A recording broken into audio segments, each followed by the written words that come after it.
Final ಅಂತ ಅಂತವ್ರೆ. ಈಗ ಸೋಮವಾರಕ್ಕೆ ಹೋಗಿದೆ ಅಂತ ಮಾಹಿತಿ ಇದೆ. ಪಟ್ಟಿಗಳು ಯಾವ ರೀತಿಲಿ ಹೈಕಮಾಂಡು ಪ್ಲಸ್ ನಮ್ಮ ಸ್ಟೇಟ್ ನಾಯಕರು ಯಾವ ರೀತಿಲಿ ಪಟ್ಟಿ ಮಾಡ್ಕೊಂಡವ್ರೆ ಅಂತ ಅದು ನನಗೂ ಮಾಹಿತಿ ಇಲ್ಲ. ಮಾತ್ರ ನಾವೇನು ಕೇಳ್ಕೊಳ್ಳೋದು ಅಂತಂದರೆ ಈ ಜಿಲ್ಲೆಗೆ ಅವಶ್ಯಕತೆ ಇದೆ, ಸಚಿವ ಸ್ಥಾನ ಬೇಕು, ಒಬ್ರಿಗಾದರೂ ಕೊಡಿ ಅಂತ ನಾವು ಮನವಿ ಮಾಡಿದ್ದೀವಿ. ನನ್ನ ಅನಿಸಿಕೆ ಕೊಡ್ತಾರೆ ಅಂತ ನನ್ನ ಸಂಪೂರ್ಣ ವಿಶ್ವಾಸ ಇದೆ. ಯಾಕಂತಂದರೆ ಕೊಡಗಿನ ಭಾಗದಲ್ಲಿ 2004ನೇ ಇಸ್ವಿ ಗಂಟ ಅದ್ರ ಜೊತೆಲಿ ರಂಜನ್ ಸರ್ ಅವರು ಒಂದು 8-7 ತಿಂಗಳು 12ರಿಂದ 13ನೇ ಇಸ್ವಿ ಗಂಟ ಮಿನಿಸ್ಟರ್ ಆಗಿದ್ದರು.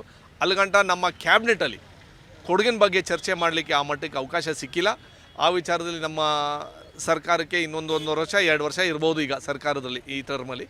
ಆದಷ್ಟು ಬೇಗ ನಮಗೆ ಒಂದು ಅವಕಾಶ ಕೊಡಬೇಕು ನಮ್ಮ ಜಿಲ್ಲೆಗೆ ಅಂತ ನಾವು ಮನವಿ ಮಾಡ್ತೀವಿ. ಲೆಕ್ಕಾಚಾರ ನೋಡಿದ್ರೆ ಯೂತ್ ಕಾಂಗ್ರೆಸ್ಸು, ಜಿಲ್ಲಾ ಪಂಚಾಯತಿ ಮೆಂಬರು ಎಲ್ಲನೂ ನಾವು 0 ಲೆವೆಲ್ ಗ್ರಾಸ್ ರೂಟ್ ಲೆವೆಲಿಂದನೇ ನಾವು ಮೇಲೆ ಬಂದಿರೋದು. ಹೌದು, ನಾವು ಅಪ್ಪ ಮಂತ್ರಿ ಆಗಿದ್ರು, ನಾವು ರಾಜಕಾರಣಿ ಕುಟುಂಬಸ್ಥರು, ಬಟ್ ನಾವು ಪಾರ್ಟಿಗೂ ತ್ಯಾಗ ಮಾಡಿದ್ದೀವಿ. ಆ ವಿಚಾರದಲ್ಲಿ ಕೇಳೋದೇನು ತಪ್ಪೇನಿಲ್ಲ, ಕೊಡೋದ ವಿಚಾರ ಅವ್ರು ಬಿಟ್ಟಿರೋದು. ಈಗ ಒಂದು ನಿಮಿಷ, ಕೇಳೋದೇನು ತಪ್ಪೇನಿಲ್ಲ, ಮಾತ್ರ ಕೊಡೋದು ಬಿಡೋದು ಅವ್ರ ವಿಚಾರ. ಈಗ ಅನುದಾನ ವಿಚಾರದಲ್ಲಿ ಎಲ್ಲನೂ ನಾವು ಕೇಳಿದೆಲ್ಲನೂ ಕೊಡೋಲ್ಲ, ಮಾತ್ರ ಕೇಳ್ತಾ ಇರಬೇಕು, ಪ್ರಯತ್ನವೂ ಮಾಡ್ತಾ ಇರಬೇಕು. ಆ ವಿಚಾರದಲ್ಲಿ ನಾನು ಮಿನಿಸ್ಟ್ರ್ ಕೊಡಲೇಬೇಕು ಅಂತ ನಾವೇನು ಒತ್ತಾಯ ಮಾಡಲ್ಲ.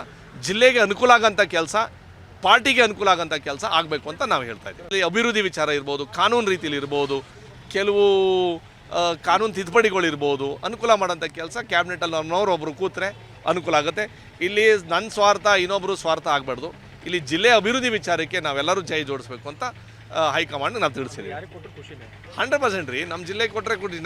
ಈಗ ಎಲ್ಲ ನಮ್ಮ ಟೀಮೇ ಇರೋದಲ್ವಾ, 34 ಜನ ನಮ್ಮ ಟೀಮೇ, ಯಾರು ಕೊಟ್ಟರು ನಾವು ಖುಷಿನೇ. So that is plain and simple. ನಮ್ಮ ಜಿಲ್ಲೆಗೆ ಒಂದು ಅವಕಾಶ ಕೊಡಿ ಅಂತ ಮನವಿ ಮಾಡಿದ್ದೀವಿ.